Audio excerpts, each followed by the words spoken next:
Chicos, el día de hoy voy a hablar acerca de un nuevo tema en fisiopatología, que es cardiopatía isquémica, que bueno, va a involucrar un conjunto de entidades en los cuales va a disminuir la perfusión a nivel del miocardio. Bueno, sin nada más que sí, vamos a comenzar. Y vamos a hablar, ¿qué es en ese caso las cardiopatías isquémicas? Bueno, va a representar un conjunto de enfermedades, ¿ok? En las cuales va a haber una isquemia del miocardio. Es decir, va a haber un desequilibrio entre el suministro de oxígeno y también la demanda, en ese caso que necesita de oxígeno el corazón.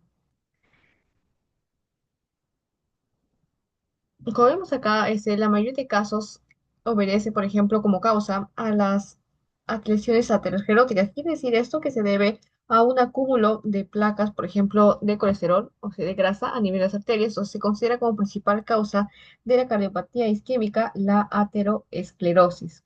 Sí, entonces, esta obstrucción por estas placas me va a generar una isquemia. La isquemia puede ser debido a una obstrucción, esta puede ser parcial o total, y bueno, la falta de oxígeno va a afectar la función normal del corazón, obviamente, y puede desencadenar síntomas clásicos con la cardiopatía isquémica, como es el dolor en el pecho, la angina o incluso la insuficiencia cardíaca. Acá están, bueno, acerca de las consecuencias de isquemia del miocardio, vamos a anotar por acá.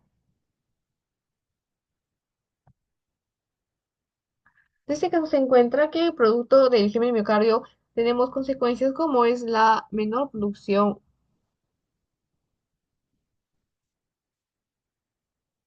de ATP. Tenemos también, a otras consecuencias también sería que disminuye, en este caso, disminuye la disponibilidad de nutrientes y también disminuye la capacidad de eliminar desechos metabólicos. Entonces, esas serían las consecuencias importantes por una isquemia de miocardio. Recordemos también que la isquemia en este caso no es lo mismo que hipoxemia, ¿ok? Lo ponemos acá acerca de isquemia, no es igual a hipoxemia. Te preguntarás cuál es peor. Bueno, lo peor sería la isquemia, ya que acá, por ejemplo, la isquemia se tolera peor que una hipoxemia, ya que acá no solamente hay una falta de oxígeno como una hipoxemia, sino que también se acompaña con la reducción de nutrientes y también con la disminución de la capacidad de eliminar desechos, o, ¿no? Como estábamos mencionando. Como te mencioné, la principal causa, si te preguntan de cardiopatía isquémica, sería la aterosclerosis. Comúnmente se va a dar en las arterias coronarias de tipo epicárdicas, ¿sí? Es muy infrecuente encontrarlas en las arterias coronarias de tipo endocárdicas y luego veremos por qué. Bien, entonces aquí vamos a pasar, creo. Aquí es una manifestación de cardiopatía isquémica. La mayoría solamente piensa cuando hablamos acerca de cardiopatía isquémica que solamente se refiere pues a infarto de miocardio, pero no es así. También incluimos en la angina de pecho, la cual tiene incluso más divisiones como estable, inestable y la de tipo variable por espasmo. Estamos acá también con cardiopatía isquémica crónica, muerte súbita cardíaca y veremos muchas otras más adelante. Entonces acá está, como te he mencionado, el isquemia del miocardio, en la cual se debe a una obstrucción parcial total. ¿Recuerda la principal causa? Una placa de aterosclerótica ateromatosa, ¿no? Entonces, otra causa también, pero en menor medida, puede ser también por un vasoespasmo anómalo, lo cual va a contraer vasos sanguíneos de manera temporal y esto puede disminuir el flujo sanguíneo, ¿no? Pero la principal causa es esta. Entonces, aquí están los tipos, como te mencioné, las manifestaciones. Está la angina estable, crónica, la isquemia sintomática, por ejemplo, la cual hay una isquemia, pero no suele haber síntomas evidentes y eso veremos que es más común en población geriátrica y también en pacientes con neuropatía diabética. La angina variante por los espasmos, ok, tenemos acá que ocurre usualmente en reposo, está también dolor precordial con angiografía normal, miocardiopatía isquémica, vemos, hay varias manifestaciones, el infarto no sería la única manifestación, sí, acá vemos otras presentaciones clínicas. Bueno, y acá nos hace una pregunta que dice, ¿qué papel juega la lipoproteína de baja densidad, LDL, en el desarrollo de la aterosclerosis? Una pregunta de fisiología. Bueno, la lipoproteína de baja densidad, LDL, conocida también como colesterol malo, lo que va a hacer es transportar el colesterol, vamos a anotar por acá, transporta en este caso, ay, no me deja escribir, a ver, transporta el colesterol malo desde hígado hacia los tejidos, ¿ok? Hacia los tejidos, entonces va a transportar ese colesterol. Sin embargo, cuando hay un exceso, por ejemplo, de LDL en la sangre, lo que puede pasar es que este puede depositarse en las paredes de las arterias, ¿ok? Cuando hay un exceso de LDL, puede depositarse en las arterias. crean así placas ateroscleróticas, ¿ok? Entonces, esas placas lo que va a pasar es que se van a acumular con el tiempo y van a estrechar y endurecer entonces las arterias. Bien, entonces, como dije, van a estrechar las arterias, va a formar una aterosclerosis. Las arterias coronarias, por ejemplo, si llega a obstruirse acá, lo que va a hacer es reducir el flujo sanguíneo y esto puede llevar pues a una cardiopatía isquémica. Nosotros podemos LDL, pues es una lipoproteína de baja densidad que representa colesterol malo. Recuerda que este entonces va a transportar el colesterol del hígado hacia los tejidos. Realmente con un exceso de LDL, colesterol malo, se llega a depositar a nivel de los vasos. Bien, seguimos acá con la siguiente diapositiva. Nos habla acerca de la oclusión vascular crónica en cardiopatía isquémica. Bueno, en este caso, bueno, antes de pasar a hablar sobre esto, me olvidé mencionar acerca de isquemia, acá isquemia de miocardio, que entre otras causas que pueden provocar también isquemia de miocardio, muy aparte de la aterosclerosis, está también aquella isquemia causada por émbolos coronarios, como tú ya sabes en varias clases acá que he explicado. He hablado acerca también de la tromboembolia, ¿no? Que si, por ejemplo, se trata a través de introducción de un catéter. Recientemente hemos hablado una parte de émbolos en la clase de semiología de estenosis mitral. Si no lo has visto, te invito a que lo veas. Entonces, en este caso, pues ese émbolo, que es un trombo que ha migrado, se ha desplazado, puede llegar a obstruir en alguna arteria, inflama los vasos miocárdicos, causa espasmo vascular y entonces de esta manera pues causa una oclusión, ¿no? Entonces esa oclusión pues va a causar también una isquemia. Aparte, aunque tú no lo creas, también la taquicardia puede estar asociada a isquemia miocárdica, porque si bien vamos a poner acá, a ver,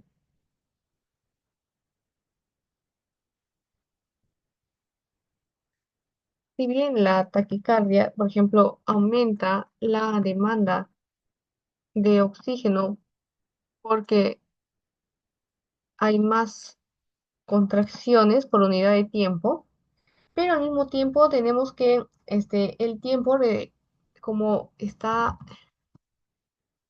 Hay un tiempo reducido para la contracción porque precisamente tiene taquicardia, entonces el corazón no tiene esa capacidad, bueno, ese tiempo para llenarse adecuadamente. Entonces, ese tiempo reducido también afecta o compromete, en este caso, el suministro de oxígeno, ¿ok?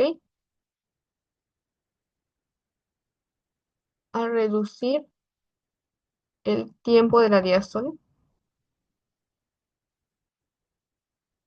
que es cuando ocurre la perfusión del corazón. Entonces, ahí me lo pongo.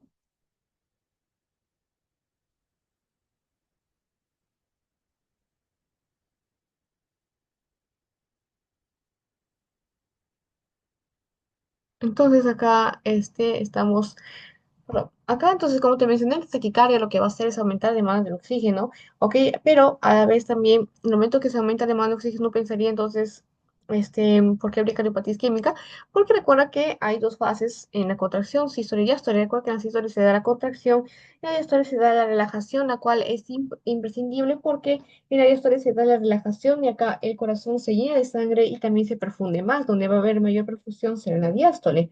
Por lo tanto, nosotros al estar contrayendo de una manera más rápida, reducimos el tiempo que hay para el llenado del ventículo, para su perfusión, y por ello pues llega a reducir la cantidad de oxígeno, ¿no? Que se consume el corazón, por lo tanto puede aparecer la cardiopatía isquémica. Entonces, ya hemos visto otras causas, ¿ok? Cuatro causas de la cardiopatía isquémica. Principalmente recuerda que es por aterosclerosis, le sigue vasospasmo y también están los émbolos y la taquicardia. Vamos a pasar. Y ahora sí vamos a continuar con lo que nos habíamos quedado, que era la oclusión vascular crónica. En este caso, más del 90% de pacientes con cardiopatía isquémica van a tener una aterosclerosis en las arterias coronarias, especialmente de tipo epicárdicas. Ok, entonces, por ejemplo, vamos a considerar una estenosis. Estenosis significa cómo se reduce, en este caso, el diámetro a nivel de un vaso. Cuando la estenosis, por ejemplo, llega a afectar más del 70%, se denomina que estamos frente a una estenosis crítica. En ese caso, ya el grado de obstrucción ha sido demasiado, en la cual la vasodilatación, por ejemplo, cuando hay en este caso una vasoconstricción o en estenosis del corazón, nuestro organismo trata de compensarlo, responder provocando una vasodilatación. En este caso, la vasodilatación ya no sería lo suficiente para satisfacer los aumentos de la demanda del miocardio, por lo cual acá ya entonces estarían provocando una isquemia de tipo sintomática. Entonces acá, por ejemplo, empezamos a notar la angina de esfuerzo, o sea, una angina que en este caso se produce cuando realizamos actividad física. Entonces acá, cuando ya digamos, por ejemplo, tenemos acá nuestra arteria, por ejemplo,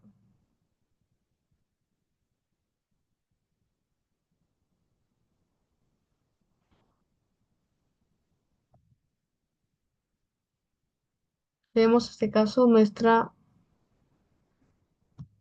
arteria, por ejemplo, entonces esta llega a estenosarse poco a poco, formándose por la placa, pero ya cuando llega a un valor 70%, pues esta isquemia o esa estenosis ya se denomina como estenosis crítica, y a partir de acá es que el paciente va a manifestar síntomas durante, por ejemplo, actividades físicas, descrita como una angina de pecho desencadenada entonces por esfuerzo.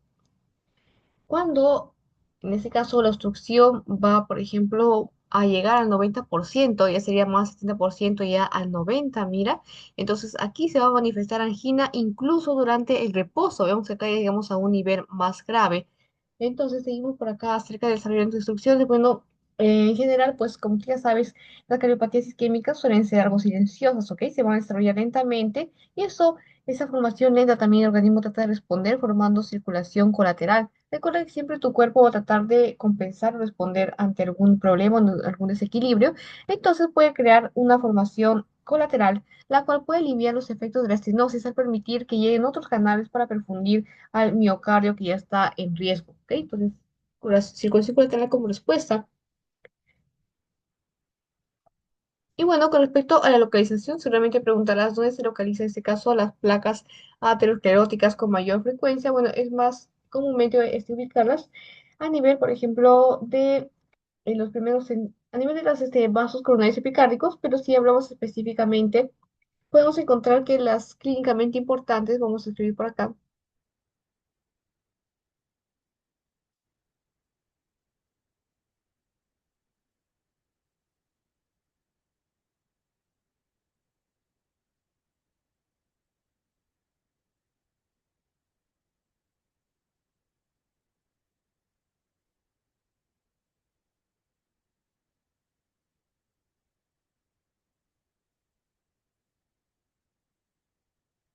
Bien, entonces acá la clínicamente importante podemos ubicar en los primeros centímetros de la arteria coronaria descendente anterior izquierda. Significa esto arteria coronaria descendente anterior izquierda, ¿ok? También podemos encontrarlo a nivel de la circunfleja izquierda, que está representada por esta abreviatura que es CXL, y también a nivel de la coronaria derecha, específicamente en la rama descendente posterior de esta arteria. Entonces acá son las obstrucciones que comúnmente se asocian a clínicas importantes y a infartos.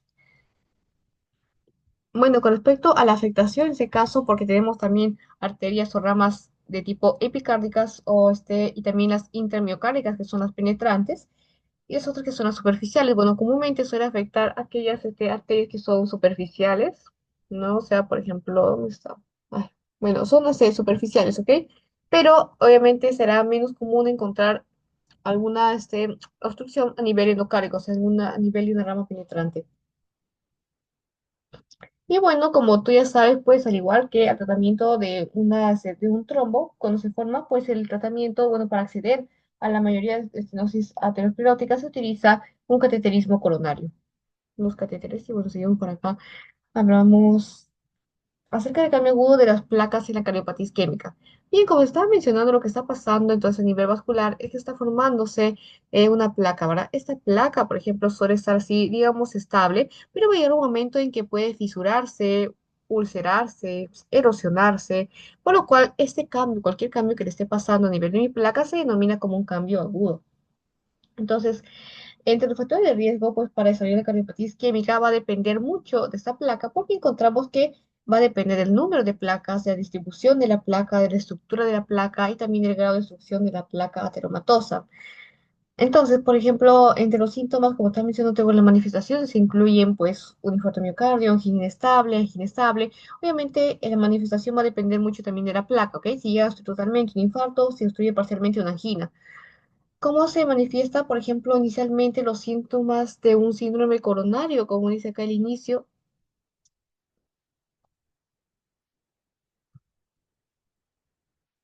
Mira, acá sería este caso, acerca del inicio de síndromes coronarios, podemos decir que esto se da, por ejemplo, puede iniciarse por una conversión súbita, impredecible, ¿ok? De una placa que está estable, como vemos acá, o sea, de un problema en una lesión aterosclerótica inestable. O sea, es sí, una placa inestable, pero cuando se llega a lesionar, a ulcerar, se convierte en una placa inestable debido a rotura, como te dije, a erosión, a ulceración, a una fisura o puede ser por hemorragia. Entonces, a este cambio de una placa estable a una placa inestable, la cual me va a formar un trombo a continuación, se denomina como cambio agudo de las placas.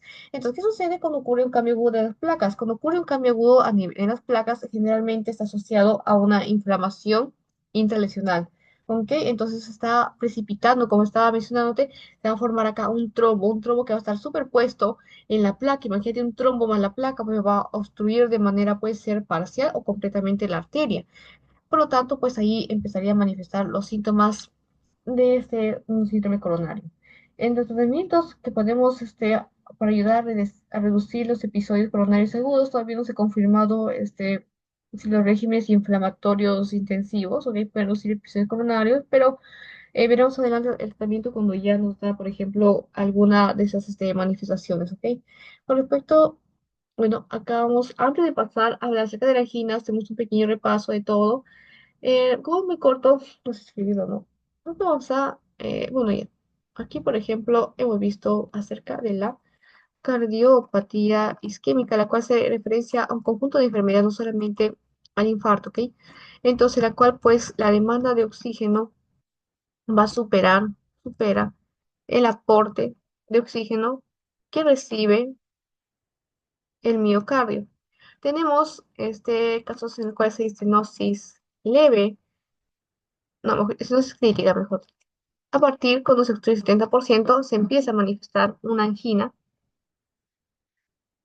por esfuerzo. Que la angina, pues, se define como un dolor a nivel del pecho ocasionado por una disminución transitoria del flujo sanguíneo de la irrigación.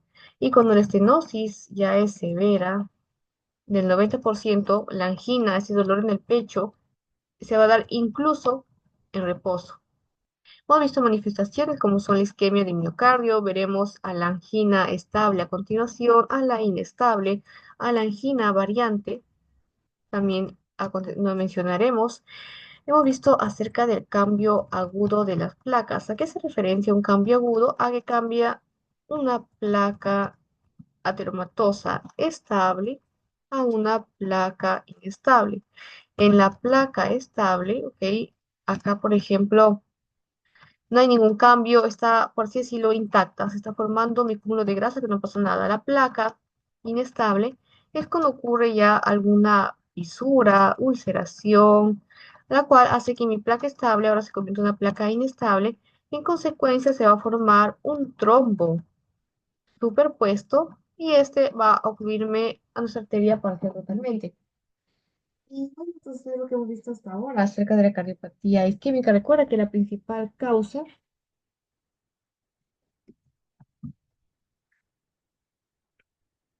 es la ateroesclerosis. Otras causas incluyen el vasoespasmo, está también los émbolos, inclusive la taquicardia, y el mecanismo que ya te expliqué, ¿verdad? Mm, Entonces seguimos, creo. Recuerda que también tiene hipoxemia y es lo que hemos visto hasta ahora, nada más. Y vamos a continuar entonces.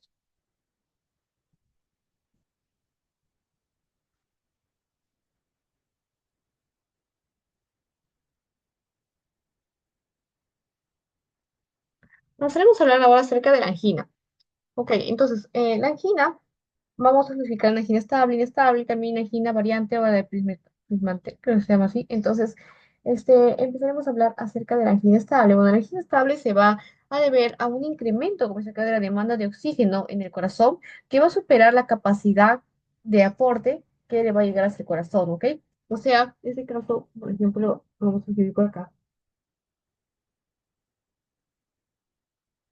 Yo requiero más oxígeno, mi corazón requiere más oxígeno, y el aporte o la cantidad de sangre que llega al miocardio del corazón será insuficiente frente a este incremento de demanda que yo estoy presentando.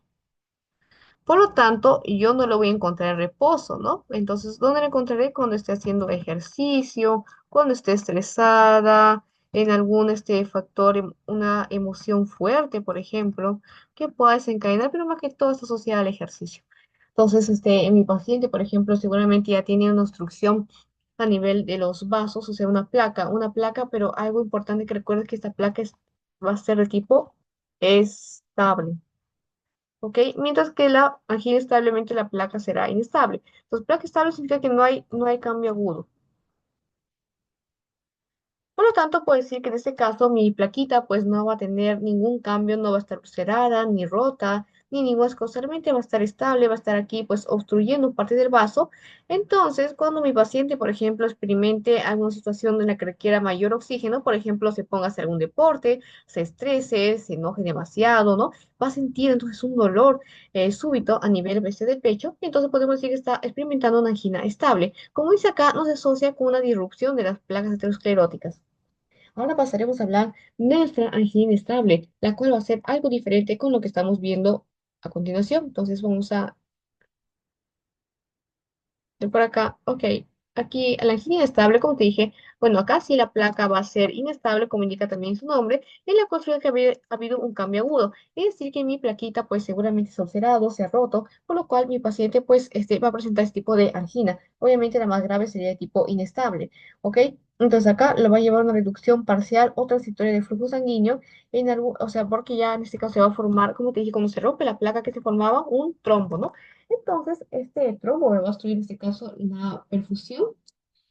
Y vemos también que en algunos casos los tromboémbolos pueden provocar algún microinfarto en las sedes de las placas alteradas. También tenemos acerca del infarto del miocardio que tenemos esta manifestación. En este caso resulta como que también va a haber cambio agudo o no habrá cambio agudo en las placas. Sí, también va a haber cambio agudo a nivel de las placas, ¿sí? Entonces esto va a inducir también a una oclusión y con ello la necrosis del miocardio. Después seguimos acerca de la muerte súbita cardíaca, la cual puede causar también, pues, causada, perdón, por una isquemia miocárdica.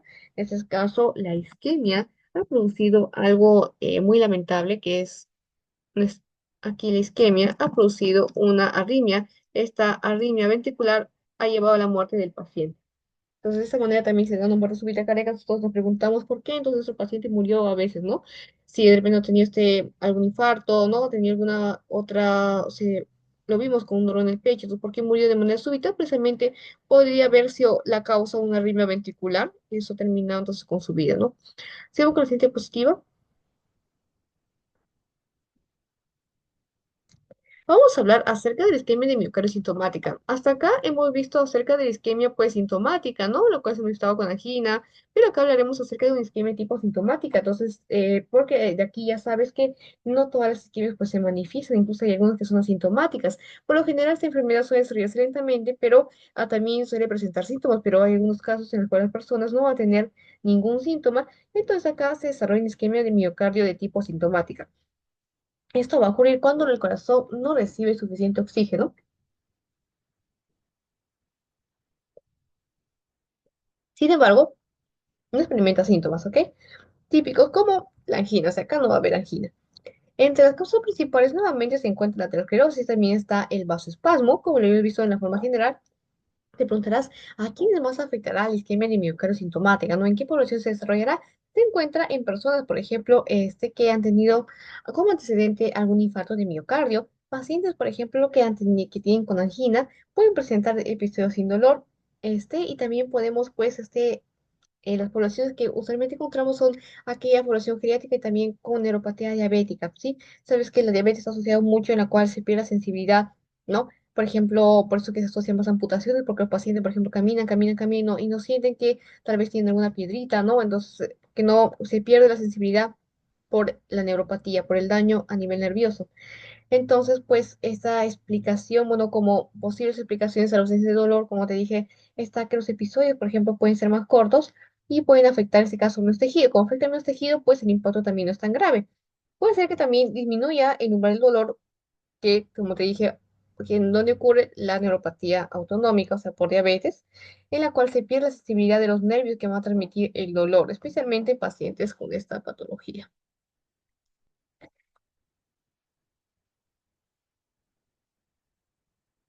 Bien, seguimos ahora con la angina de pecho, ¿ok? Entonces, lo que estábamos viendo, como te mencioné, la angina de pecho era un ataque que me daba en la cual se presentaba un dolor súbito, un dolor muy intenso, en el cual a nivel del pecho, ese dolor se denomina también como ataque paroxístico, es repetido. En este caso, se causa por una isquemia, pero de tipo transitoria. Los ataques suelen durar entre un promedio de 15 segundos y 15 minutos, como dice acá. Algo muy importante es que no van a causar necrosis de los miocardiocitos como si yo va a causar el infarto. Recuerda, angina no causa necrosis, pero infarto sí causa necrosis. Te preguntarás, entre la causa se encuentra, por ejemplo, la liberación, en este caso, de ciertas sustancias. Hay algunas sustancias que van a ser responsables del dolor. Entre ellas se encuentra la adenosina, la bradicinina, las cuales van a llegar hacia mis nervios. Recuerda que los nervios van a transmitir dolor, nervios aferentes vagales y simpáticos y va a desencadenar esa sensación, pues, dolorosa. Entre los patrones que tenemos acá, se encuentra una combinación de tres patrones principales, que son la disminución de la perfusión. Recuerda que para hablar de angina, sí o sí tiene que la perfusión estar comprometida. Obviamente ha aumentado la demanda, ¿ok? Porque el paciente se ha puesto a hacer ejercicio o ha tenido alguna discusión, se ha emocionado de manera fuerte, entonces ha presentado esto. Y también algún trastorno en la arteria coronaria, que significa que posiblemente pues tenga, o sea, debe tener una obstrucción de ley, una placa que esté obstruyendo alguno de sus vasos. Bueno, quizá también acerca de la isquemia siciliente. Como te digo, no todos los episodios isquémicos son percibidos por los pacientes. La isquemia siciliente principalmente afecta a población geriátrica y personas con neuropatía diabética. La angina estable típica, en este caso, que hemos visto la forma más común de angina y felizmente también un poco más benigna que la anterior, o sea, no es tan grave como la inestable.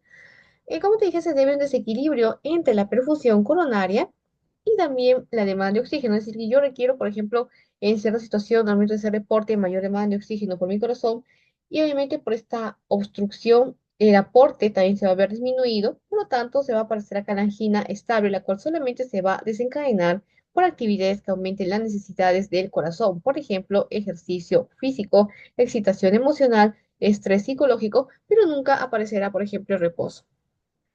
Tenemos acá una preguntita acerca, bueno, seguimos para que comprendas un poco más. Dice acá, ¿qué función tiene la enzima convertidora de angiotensina en el tratamiento de la cardiopatía isquémica?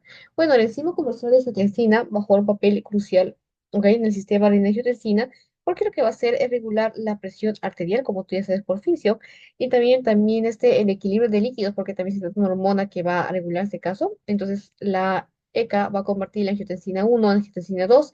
Recuerda que la angiotensina 2 es un potente vasoconstrictor, lo cual permite que aumente la presión arterial. En pacientes con cardiopatía isquémica, el bloqueo de esta enzima mediante fármacos, por ejemplo, como la ECA, o sea, bloquea la enzima convertida de angiotensina, como ejemplo en Alapril, estaré subiendo un video de estos fármacos antihipertensivos en el lista de fármacos, pero esta subir algunos videos, entonces ayuda esto a reducir, como te digo, ese bloqueador, la vasoconstricción, lo cual disminuye la carga de trabajo del corazón y de esta manera, pues previene la remodelación cardíaca. ¿Qué significa remodelación cardíaca? Cuando el corazón se empieza a cambiar, no sé, por ejemplo, si hipertrofia, y de esta manera nos puede ayudar en tratamiento de personas, ¿no? Con cardiopatía isquémica. Bien, seguimos. Hablaremos ahora acerca del diagnóstico de la angina. Bueno, con respecto al diagnóstico, pues se considera historial clínico, al historial médico, en la cual nosotros evaluamos pues el tipo de dolor, la intensidad, la duración, qué desencadenante puede estar dentro, factores de riesgo. Le preguntamos a la persona en la historia clínica si ha tenido tal vez hipertensión, tiene diabetes, o tal vez no, consume alcohol, tabaquismo principalmente. Tenemos acá las pruebas no invasivas en las cuales, por ejemplo, podemos solicitar un electrocardiograma para evaluar si hay algún cambio a nivel del segmento CT, ya que algún cambio, por ejemplo, a nivel segmento CT nos puede indicar que hay una isquemia durante el esfuerzo. Realizamos también prueba de esfuerzo, ¿ok? Utilizada para evaluar, por ejemplo, cómo responde el corazón durante el ejercicio y si entonces responde, por ejemplo, el corazón pues de manera algo baja, o sea, un bajo rendimiento, podemos decir que se trataría de una angina estable, ¿no? Si se presenta dolor con ello, aún más confirmamos. Y sí, entonces también podemos solicitar una ecocardiografía, vamos a de eso, pruebas invasivas, ok, también podemos realizar pruebas invasivas en las cuales se emplea el cateterismo y la geografía del cateterismo también se ayuda pues a extraer en ese caso algunos trombos, ¿no? Entonces, por mediante cateterismo y geografía nos permite visualizar directamente las arterias coronarias para detectar si hay bloqueos o alguna oclusión. Y marcadores bioquímicos también se utilizan, utilizados por ejemplo en el infarto del miocardio, es muy común usarlos, pero por ejemplo, en un infarto del miocardio puede ser normal, en la angina, por ejemplo, estable, pero puede ser elevado en un infarto real. O sea, en una angina, los marcadores bioquímicos no suelen elevarse, pero ¿qué pasa en un infarto? Aquí sí va a haber elevado y después explicaré que específicamente qué marcadores bioquímicos se elevarán en un infarto, ¿ok? Entonces también no sería todo, si también si hay colesterol, por ejemplo, elevado, resistencia de insulina, nos puede indicar que el paciente pues seguramente tiene una acumulación de placas a nivel de sus vasos. Acá lo que estamos hablando acerca del mercado de bioquímicos. Nos olvidamos responder algo, creo, acá, ¿no? Este y este. Bueno, ¿qué función dice acá? Tiene el calcio en la contracción del músculo cardíaco durante un episodio isquémico. Bueno, el calcio